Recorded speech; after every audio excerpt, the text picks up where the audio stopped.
Bonjour, Loïc pour .gphone.com. On continue le test du HTC Magic avec une présentation des widgets d'Android. Donc tout d'abord, un widget c'est quoi? C'est ces petits éléments que vous voyez là sur le bureau qui permettent en fait certaines fonctionnalités comme par exemple un lecteur MP3 que vous voyez ici ou un petit cadre qui vous permet d'afficher une photo de votre choix. Donc voilà, en plus vous pouvez profiter du son du HTC Magic et je vais vous montrer comment ajouter simplement des widgets. Ouais, ça suffit. Donc on va aller sur un bureau qui est vide et donc pour ajouter un widget c'est très simple, il suffit de maintenir la pression sur l'écran, ce qui fait qu'on accède à un petit menu donc qui est utilisé justement pour ajouter des raccourcis sur l'écran. Il suffit de sélectionner l'élément widget ici et donc on voit les différents widgets disponibles qui sont en nombre de 4 mais qui en fait sont 5 si on compte la barre de recherche Google.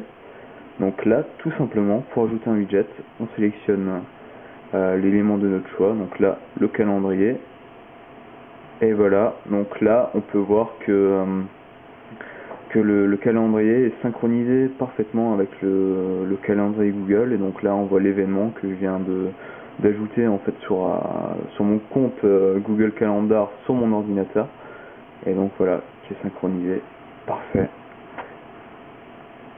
Et donc on va essayer d'ajouter autre chose.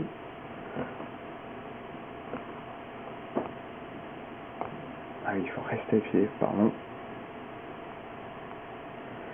Et donc là simplement on peut ajouter l'horloge, donc la fameuse horloge que vous connaissez déjà, que vous avez vu depuis les toutes premières versions d'Android.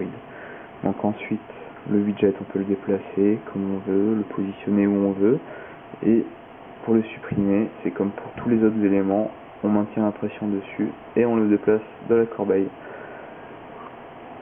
Donc voilà, pour l'instant les widgets d'Android c'est assez limité comme vous avez pu le voir, mais il faut savoir qu'avec la version 1.5 du SDK qui justement ajoute la possibilité de développer des widgets, on devrait avoir très prochainement des widgets faits par des développeurs tiers, et donc on devrait avoir des choses très intéressantes.